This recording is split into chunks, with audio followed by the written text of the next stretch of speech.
Hello बच्चों, कैसे हो सब।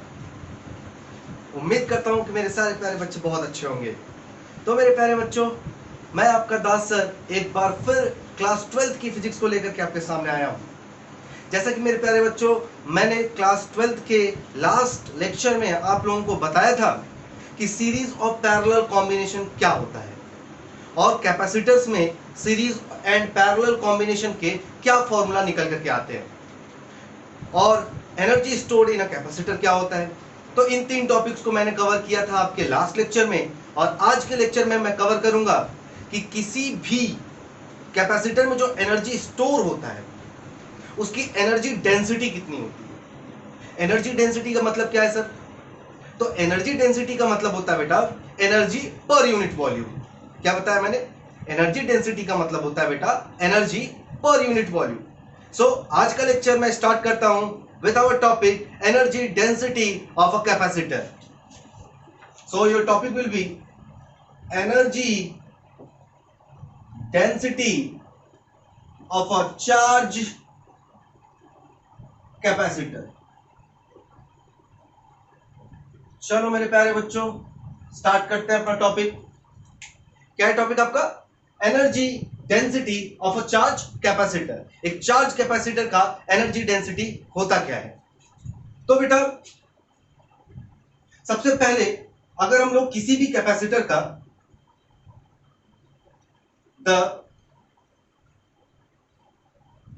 the charge stored in a capacitor is its capacitance. क्या बोला बेटा? The charge stored in a capacitor is its capacitance. किसी भी कैपेसिटर में जो चार्ज स्टोर होता है वो उसका क्या होता है बेटा? कैपेसिटेंस होता है। And it is given by C equal to epsilon naught A upon D। Equation number 1। किसी भी चार्ज कैपेसिटर का कैपेसिटेंस कैसे निकालते बेटा? C equal to epsilon naught A upon D, हमने बताया था। चलो, एंड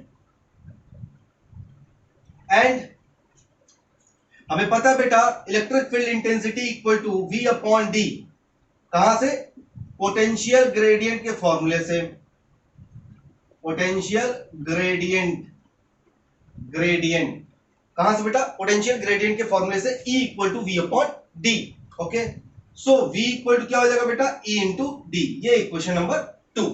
तो हमारे पास बेटा ऑलमोस्ट दो इक्वेशन आ चुके हैं। पहला equation C equal to epsilon naught A upon D जो कि होता है किसी कैपेसिटेंस का, and E equal to V by D जो कि हम लोगों ने इलेक्ट्रिक फील्ड इंटेंसिटी में इलेक्ट्रिक पोटेंशियल ग्रेडियंट में पढ़ा था बेटा हम लोग, E equal to V upon D। तो V इक्वल टू क्या आ जाएगा बेटा? E into D। Is it clear? चलो बेटा अब क्या करते हैं, since we know that energy stored in a capacitor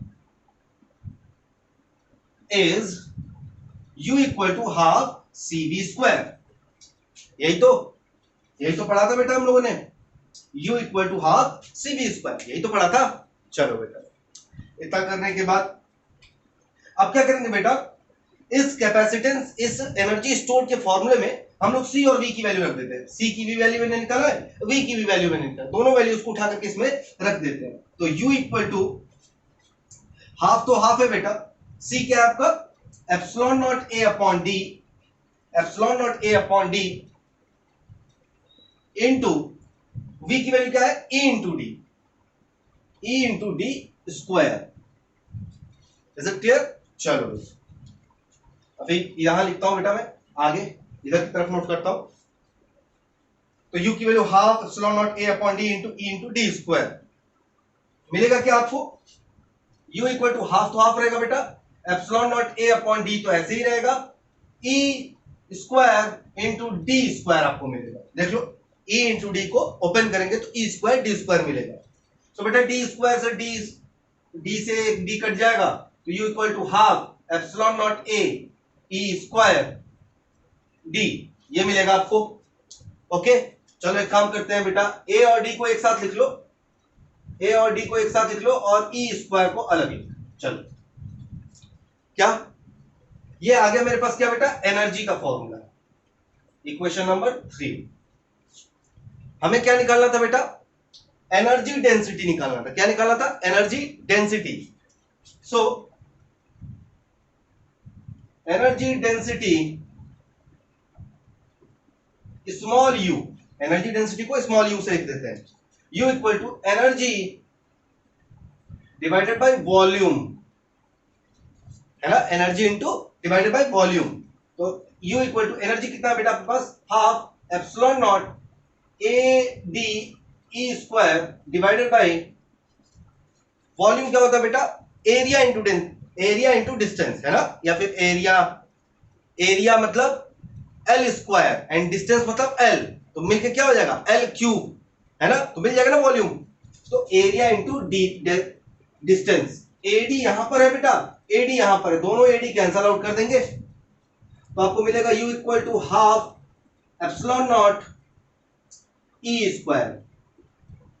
this will be your energy density of a charge capacitor, U equal to half epsilon naught E square, half epsilon naught E square।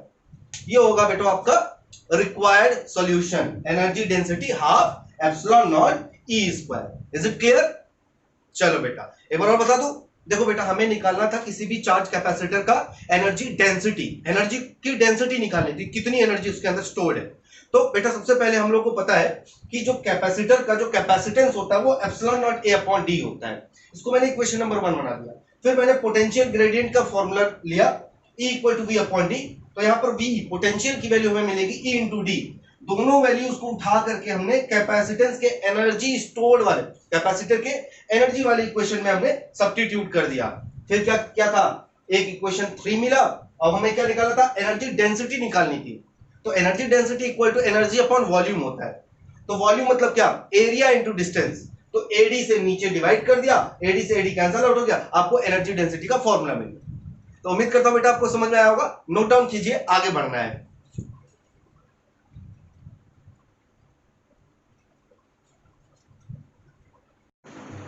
तो उम्मीद है बेटा आप लोगों ने note down किया होगा। अब जो हमारा टॉपिक होने वाला है बेटा वो होगा एप्लीकेशन ऑफ कैपेसिटर्स। क्या होने वाला है बेटा, application of capacitors, application of capacitors.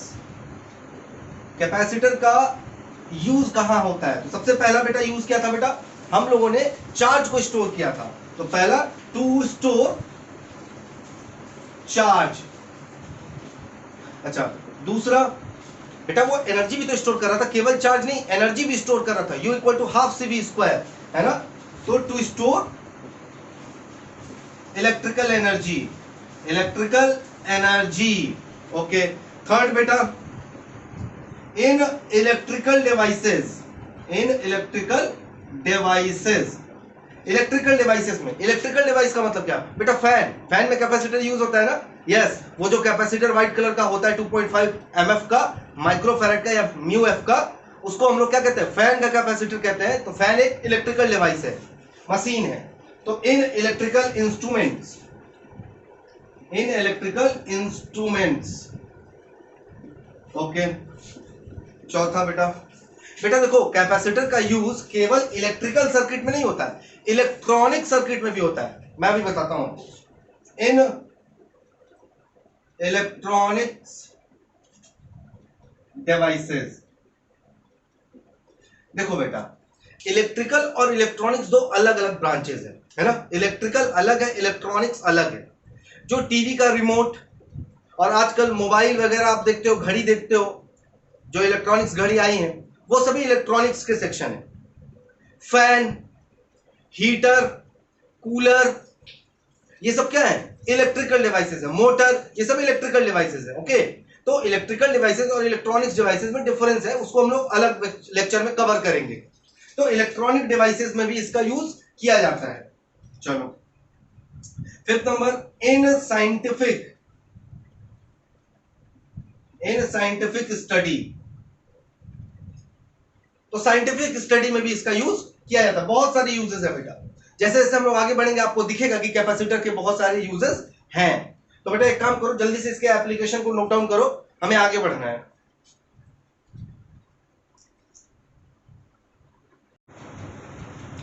Okay बेटा, तो मैंने आप लोगों को एप्लीकेशन ऑफ कैपेसिटर बताया। मुझे पता है कि मैंने केवल नोट डाउन किया था टॉपिक वाइज कि यहाँ यहाँ यूज होता है, किस प्रकार से यूज होता है ये अभी मैंने आपको नहीं बताया है। तो टेंशन लेने वाली बात नहीं है, केवल आप पॉइंट याद रखना कि कहाँ कहाँ यूज होता है ना। आगे के लेक्चर्स में जैसे जैसे कैपेसिटर हम लोग जैसे जैसे अपने टॉपिक को आगे बढ़ाएंगे, जहां जहां कैपेसिटर का यूज आएगा आप उससे इंटर रिलेट कर लोगे, आप समझ जाओगे कि कैपेसिटर को कहाँ कहाँ किस प्रकार से यूज किया जाता है। तो मेरे प्यारे बच्चों, अब जो मैं आपको पढ़ाने जा रहा हूँ वो one of the important topic है, one of the best topic है, one of the important topic है आपके 12th फिजिक्स के लिए। टॉपिक में आप देख पा रहे हो मैंने एक गंदा सा डायग्राम बनाया है, बहुत ही गंदा सा डायग्राम बनाने की कोशिश किया है, लेकिन फिर भी ये डायग्राम क्या है। तो बेटा ये जो डिवाइस है, ये जो मशीन है, ये 1931 में एक फिजिसिस्ट ने बनाया था जिनका नाम था वैन डे ग्राफ। बेटा तो हमारा टॉपिक होगा Van de Graaff generator. Our topic is Van de Graaff generator. Van de Graaff generator. तो बेटा देखो, ये जो वैन डे ग्राफ जनरेटर है वो क्या करता है, वो बात की बात है। पहले 1931 में Van de Graaff named physicist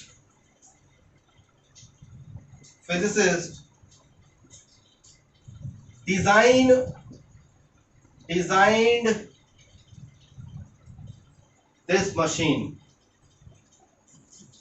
this machine। इस मशीन को किसने बनाया था, वैन डे ग्राफ ने बनाया था। कब बनाया था, 1931 में बनाया था। ठीक है बेटा, अब जानेंगे कि क्यों बनाया था। by this device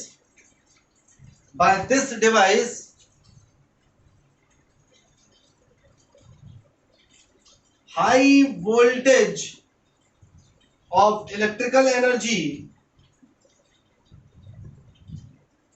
produce। by this device high voltage of electrical energy produce। Electrical energy का हाई वोल्टेज प्रोड्यूस किया जाता है about 10 to the power 6 volt. 10 to the power 6 volt तक के हाई एनर्जी को प्रोड्यूस किया जाता था। किससे, इस डिवाइस से।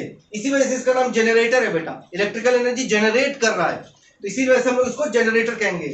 क्या करता है बेटा, हाई वोल्टेज जनरेट करता है। ओके, ये मैं इंट्रोडक्शन बता रहा हूं इस जनरेटर का। क्या बता रहा हूं, इंट्रोडक्शन।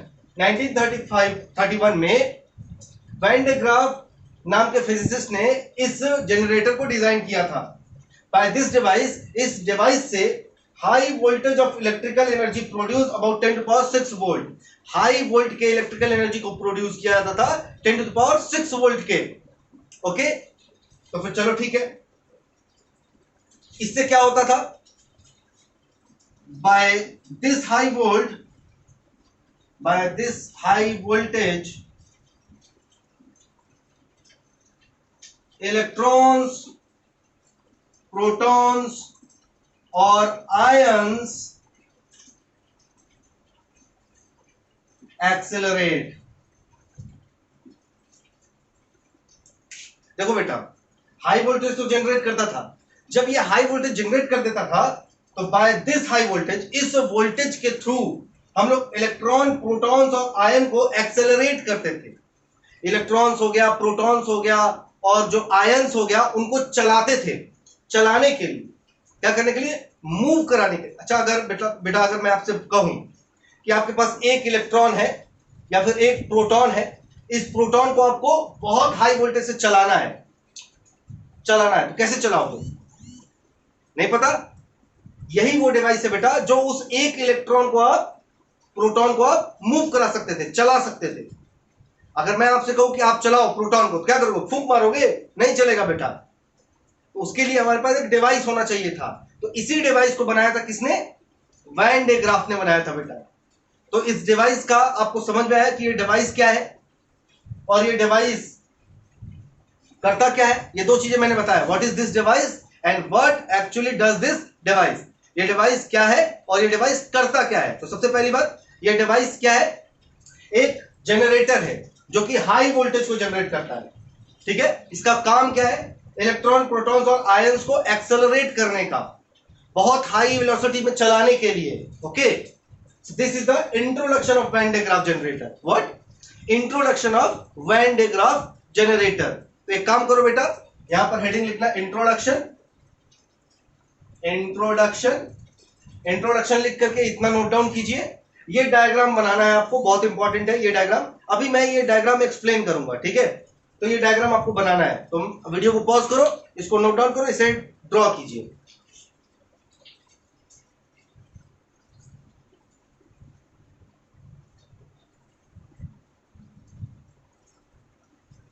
चलो, उम्मीद करते बेटा आपने इसको ड्रॉ भी किया होगा। मैं एक और इसका इमेज, सेकेंडरी इमेज मैं यहां पे पेस्ट कर दूंगा फिर से। तो इंट्रोडक्शन हो गया बेटा आपका। क्या हो गया? इंट्रोडक्शन हो गया।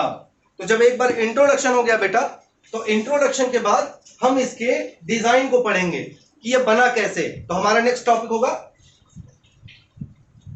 Construction, construction of Van de Graaff generator.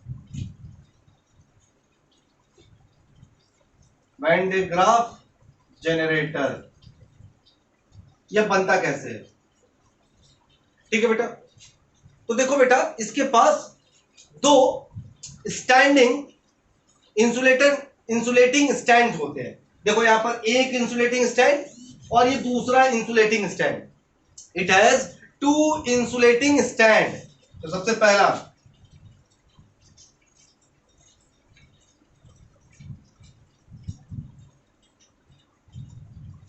Insulating stand A and B.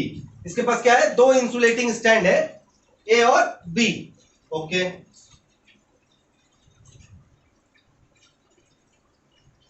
Over the top of the stand,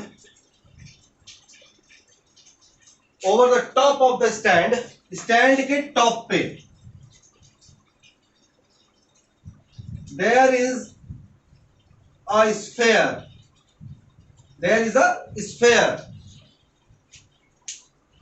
there is a conducting sphere बेटा। क्या? conducting, there is a conducting sphere। क्या होगा बेटा? कंडक्टिंग स्फेयर होगा। ये क्या है? Conducting sphere है, यानी कि कॉपर का ले लो, एल्यूमिनियम का ले लो, सिल्वर का ले लो, गोल्ड का ले लो, लेकिन ये क्या होना चाहिए? कंडक्टिंग स्फेयर होना चाहिए। ओके, ये कंडक्टिंग स्फेयर हो गया, इंसुलेटिंग स्टैंड हो गया। अब देखो बेटा, P1 और P2 दो पुलीज हैं। क्या है? पुली, पुली। अच्छा, कुएं में से पानी देखोगे आप, कुएं में से पानी ऐसे से निकालते हैं, ऐसे ऊपर एक चरखी लगा होता है, वो जो चरखी होता है बेटा वही पुली होता है। ठीक है, तो P1 और P2 दो पुलीज हैं। There is two pulleys, there is two pulleys। पूरा इंक निकल गया। ओके,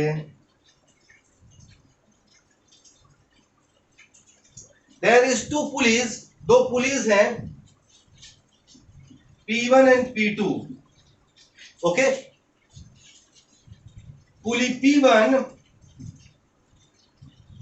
is connected with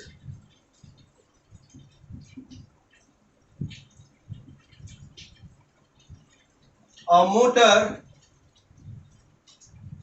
देखो, पुली P1 जो है बेटा, वो एक मोटर से कनेक्टेड है। क्या करेगा? मोटर से कनेक्टेड है। एक्चुअली होता क्या है बेटा, जैसे हम लोग ये मोटर को ऑन करते हैं, क्या करते हैं? मोटर को ऑन करते हैं, तो पुली P1 घूमना शुरू हो जाता है। भाई मोटर क्या करेगा? चलेगा ना। तो मोटर जब चलेगा, ये जब मोटर ऑन होगा, तो ये पुली क्या करना? चलना स्टार्ट कर देगा, घूमना स्टार्ट कर देगा। ठीक है, there is a motor. P1 and P2 pulleys are connected with P1 and P2 जो पुलिस है, P1 और P2 जो पुलिस है, ये दो पुलिस है बेटा। ये दोनों पुलिस कनेक्टेड भी कनेक्ट होते हैं एक रबड़, एक रबड़ के पैड से, विथ एंडलेस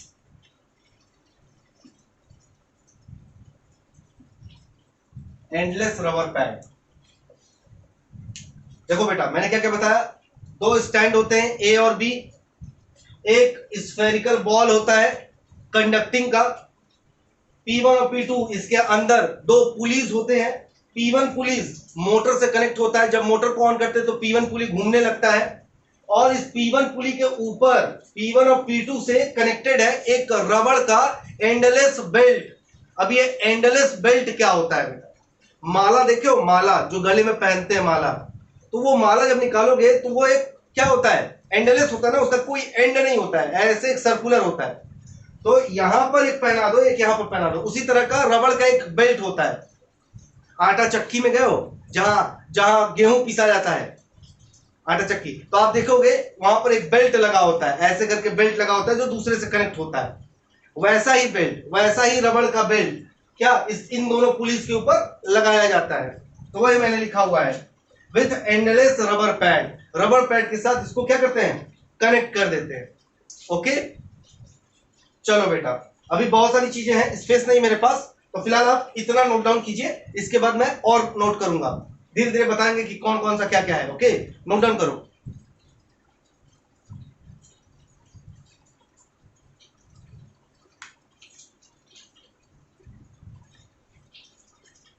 एज करते हैं बेटा,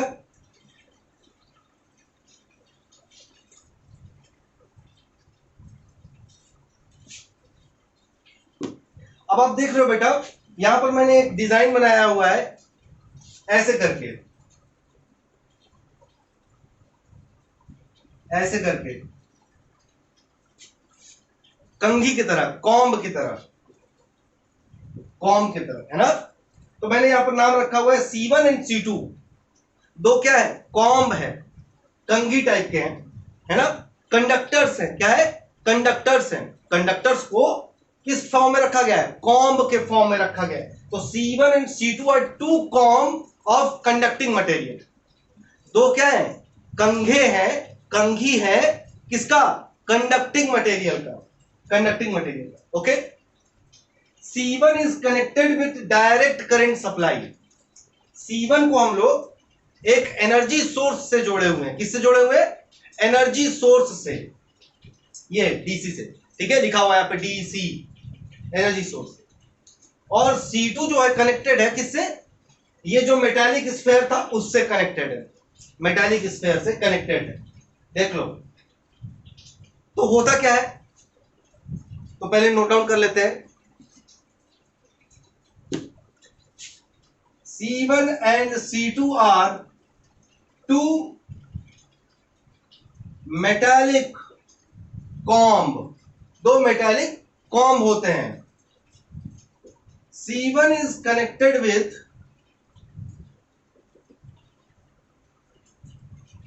चार्ज सोर्स,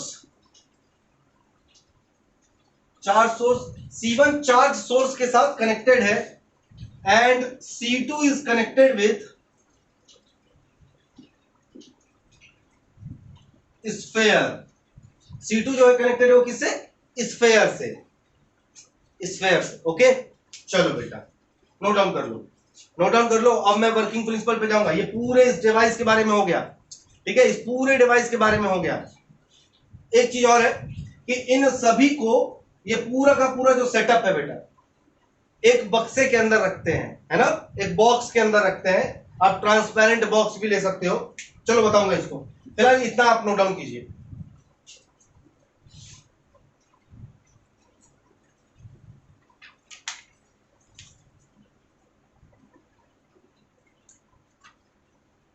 सो होप बेटा आपने इसको नोट डाउन कर लिया है। अब हम लोग इसके वर्किंग प्रिंसिपल को पढ़ेंगे बेटा, कि ये काम कैसे करता है, ये काम कैसे करता है, हाई वोल्टेज जनरेट कैसे करता है। तो चलो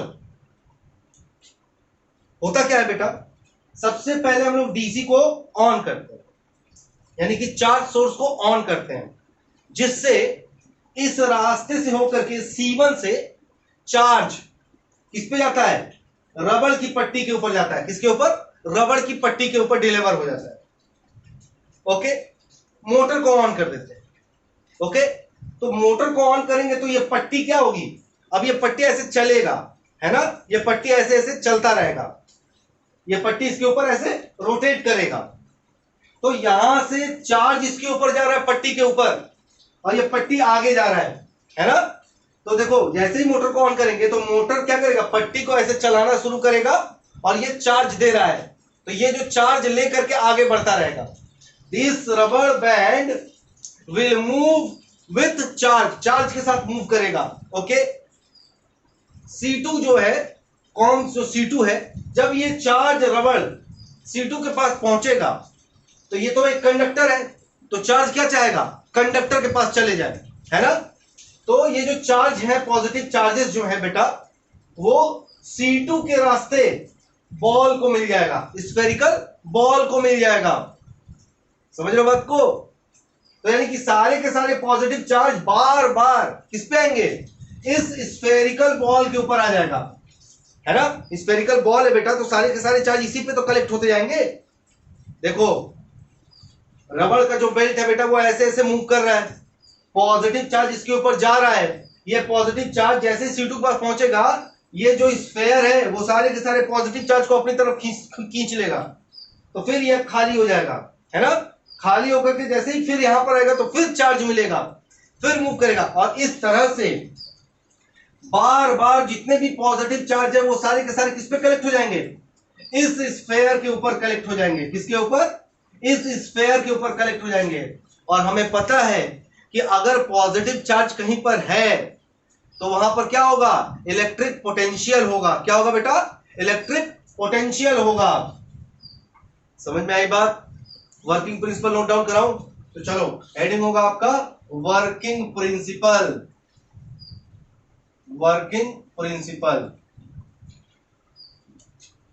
ठीक है। तो यहां पर हम लोग नोट डाउन करेंगे, when motor and charge source is turned on, जब मोटर और चार्ज सोर्स को टर्न ऑन करते हैं, then charge is delivered through C1 to rubber pad। Charge क्या होता है, C1 से, COM1 से रबर पैड पे डिलीवर हो जाता है, which is further collected by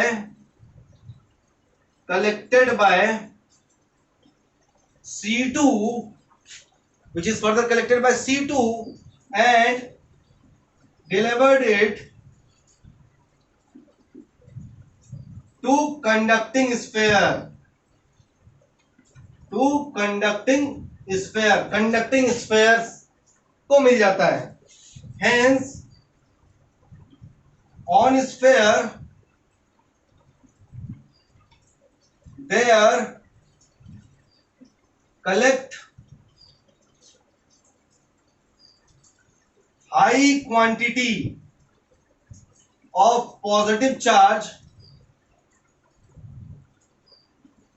which produced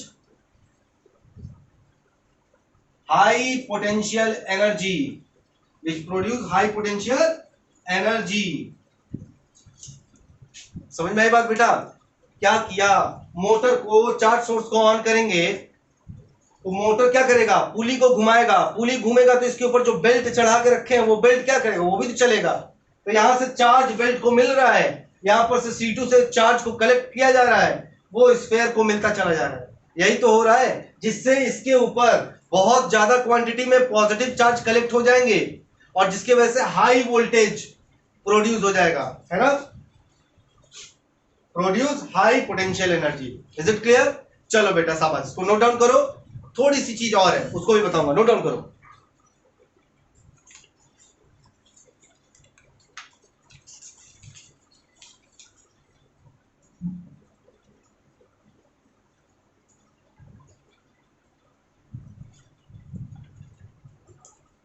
erase कर दूं, चलो पॉज करके नोट करना।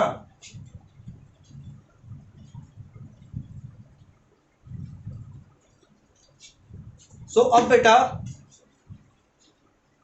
v की फॉर्मूला होती है 1/4πε0 q अपॉन r, ये होता है v का फॉर्मूला।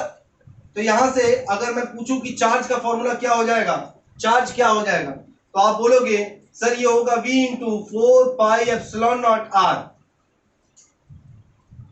चार्ज की वैल्यू कितनी हो जाएगी, v 4πε0 r, चार्ज q की वैल्यू है ना। चलो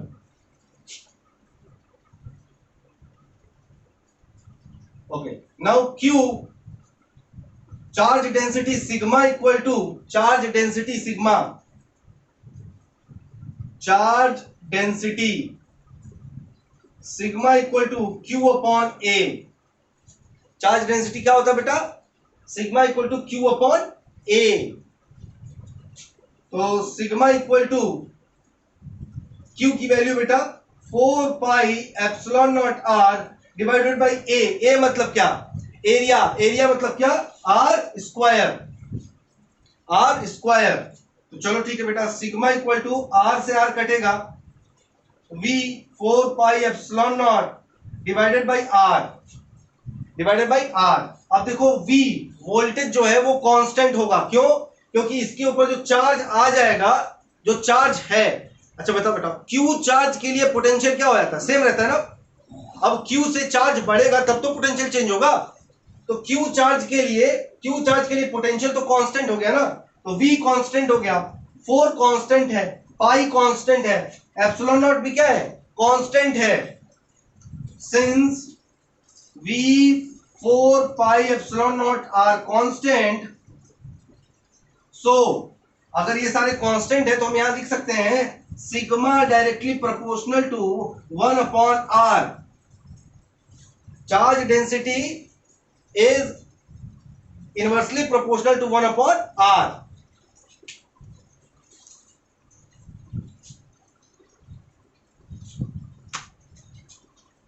sigma inversely proportional to 1 upon are,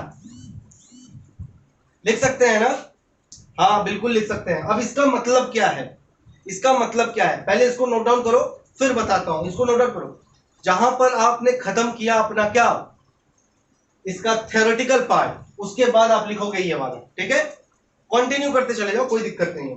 मैं सिग्मा बताता हूं अभी कि ये इसका मतलब क्या है, sigma directly proportional 1 upon r का मतलब क्या है।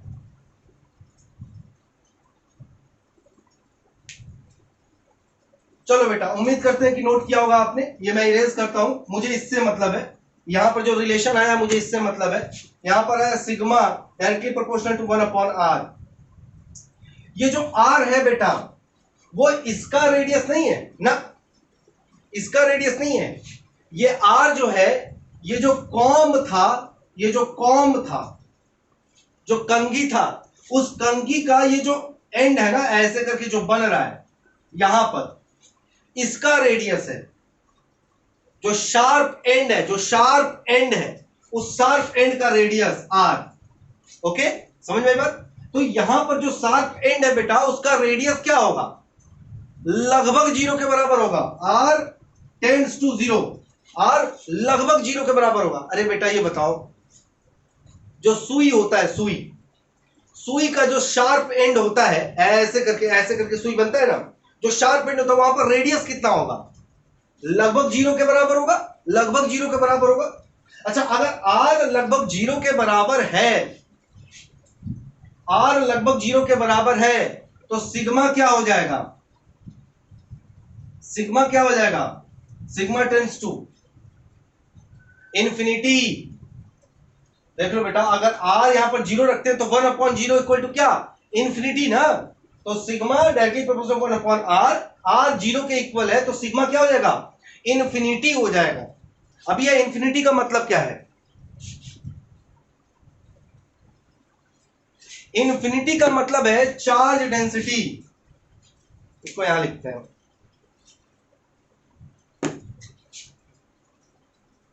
Radius of sharp end of comb is tends to 0, यानी कि r tends to 0, therefore sigma tends to infinity.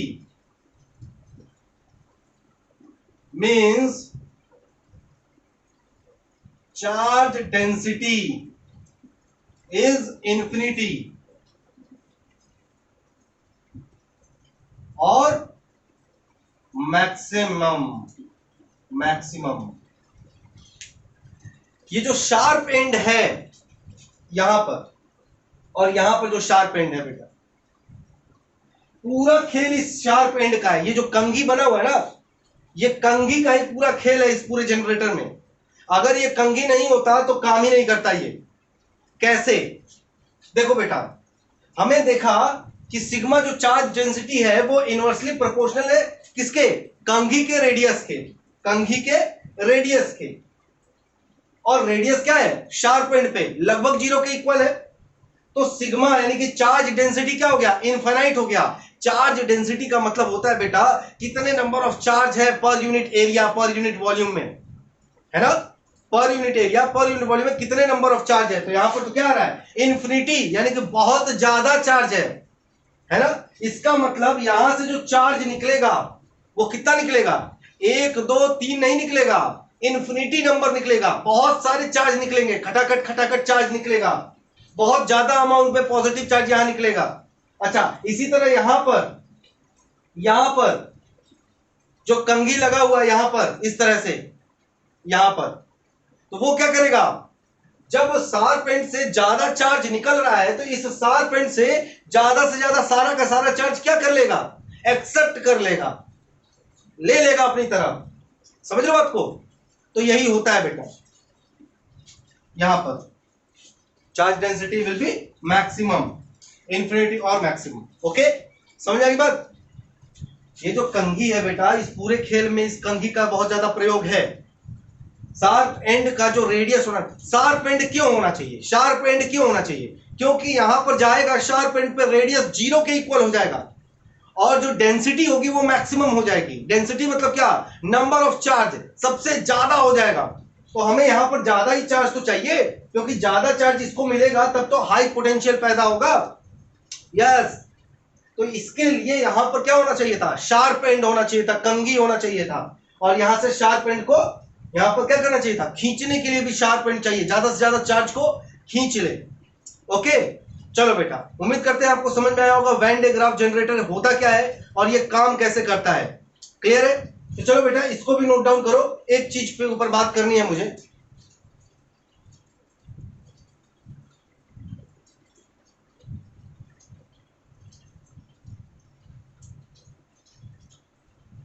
चलो बेटा, उम्मीद करते हैं आपको ये सारी चीजें समझ में आई है। अब मैं आपसे एक चीज पूछना चाहता हूं बेटा, इसी से रिलेटेड है। आप लोगों ने वो देखा है वो फर्नेस जहां पर ईंटा ब्रिक्स बनते हैं? ब्रिक्स, ब्रिक्स मतलब ईंटा। ईंटा जहां बनता है वो फर्नेस देखा? फर्नेस देखा होगा। चलो सर, तो उससे क्या कुछ नहीं, मैं बताता हूं। फर्नेस पे जाओगे तो इस तरीके का आपको एक टावर मिलेगा, इस तरह का एक टावर मिलेगा, मिलता है ना? यहां से धुआं निकलता है, ऐसे ऐसे धुआं निकलता है, यही फर्नेस रहता है ना? देखो, चलो देखा होगा आपने, पक्का देखा होगा, हो ही नहीं सकता देखे ना हो। अच्छा, यहां पर आप देखोगे एक त्रिशूल लगा होता है। क्या लगा होता है? एक त्रिशूल लगा होता है,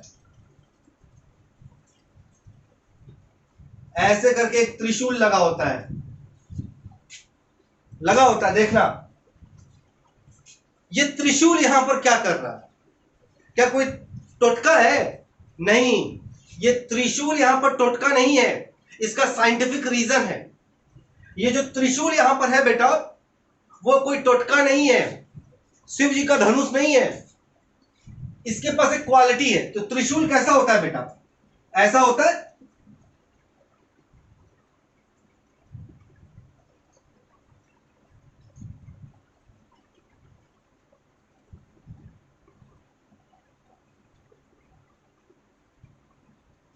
त्रिशूल ऐसा होता है। आप देखो, त्रिशूल का जो एंड है वो क्या है? शार्प है, नुकीला है। तो नुकीला यहां पर रेडियस क्या है? 0 के इक्वल है ना? तो यहां पर चार्ज डेंसिटी क्या हो जाएगा, यानी कि यहां पर अगर कोई चार्ज आएगा या फिर यहां से कोई चार्ज निकलेगा वो कितना होगा, इन्फिनिटी होगा, बहुत ज्यादा होगा, बहुत ज्यादा। तो ये बहुत बड़ा होता है बेटा, ये जो टावर होता है बहुत बड़ा होता है। तो जब आकाशीय बिजली, जब थंडर स्टॉर्म आता है, यानी कि आकाश में जब बिजली चमकती है, जो बिजली गिरती है, तो जब बिजली आएगी तो वो इस त्रिशूल के शार्प एंड से जाकर के टकराएगी। तो त्रिशूल का जो शार्प एंड है बेटा, वो सारे के सारे चार्ज को खींच लेगा अपनी तरफ, ठीक है। अब ये जो त्रिशूल यहां पर रहता है बेटा, वो जाता है जमीन के अंदर, एक वायर से, एक तार से क्या होता है, जमीन के अंदर जाता है। क्यों? क्योंकि बेटा अगर आकाशीय बिजली इस टावर के ऊपर गिरती है तो ये टावर क्या हो जाएगा, टूट फूट जाएगा, खत्म हो जाएगा, नुकसान ज्यादा हो जाएगा। तो ये त्रिशूल क्या करेगा, जो भी आकाशीय बिजली ऊपर से आ रही है, लाइटनिंग आ रही है जो भी, वो सारे के सारे त्रिशूल मिलकर के क्या करेगा, सारे चार्ज को खींच लेगा, सारे चार्ज को खींच लेगा और खींच करके जमीन के अंदर भेज देगा, और ये आपका सेफ हो जाएगा। समझ रहे हो बात को? इसीलिए कहा जाता है ये जो शार्प एंड है, ये शार्प एंड क्या प्रोड्यूस करता है, हाई चार्ज डेंसिटी, ज्यादा से ज्यादा चार्ज को खींच सकता है, ज्यादा चार्ज को क्या कर सकता है, फेंक सकता है। कब हो सकता है, जब रेडियस लगभग जीरो हो, रेडियस लगभग जीरो हो। समझ में आ गई बात? यहां पर इसी का काम है बेटा। ओके, चलो, मुझे उम्मीद है कि समझ में आया होगा आपको। त्रिशूल वाली कहानी आपको पसंद आई होगी, त्रिशूल वाली कहानी आपको पसंद आई होगी। चलो चलो, ओके बेटा, मैं यहां आ जाता हूं। तो उम्मीद करते हैं बेटा आपको ये जो आज का लेक्चर था वो समझ में आया होगा और आप बहुत ही ज्यादा इसके बेसिक कॉन्सेप्ट को समझे होंगे। तो आज हम लोगों ने क्या क्या पढ़ा बेटा? सबसे पहले मैंने क्या पढ़ाया आपको? सबसे पहला जो टॉपिक मैंने आज आपको बताया वो बताया कि चार्ज एनर्जी डेंसिटी, किसी कैपेसिटर का एनर्जी डेंसिटी कैसे कैलकुलेट करेंगे। चलो, एनर्जी डेंसिटी कैलकुलेट करने के बाद बेटा हम लोगों ने क्या पढ़ा? हम लोगों ने पढ़ा आज कि एप्लीकेशन ऑफ कैपेसिटर, कि कैपेसिटर के क्या क्या काम है। इतनी सारी चीजों को कवर करने के बाद बेटा जो हम लोगों ने नेक्स्ट टॉपिक अपना पढ़ा वो पढ़ा वैन डे ग्राफ जनरेटर। और ये वैन डे ग्राफ जनरेटर बहुत ज्यादा इंपॉर्टेंट है बेटा। ओके, तो मुझे उम्मीद है कि आपको वैन डे ग्राफ जनरेटर समझ में आया होगा। मैं यहां पर इसका वैन डे ग्राफ का डिजाइन बनाया हुआ है, डायग्राम बनाया हुआ है, ये आप लोग बना लोगे। ओके, और इसका एक एक्चुअल जो डिजाइन होता है, डायग्राम होता है, वो मैं यहां पर प्ले कर रहा हूं, यहां पर मैं प्ले कर दे रहा हूं।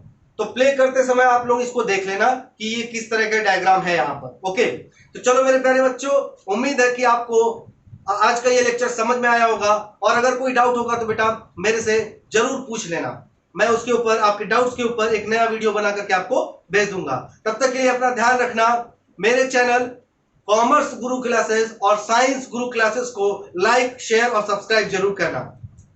अपना प्यार बनाए रखो बेटा, अपना ध्यान रखना। Goodbye. इसे देख लो बेटा, डायग्राम।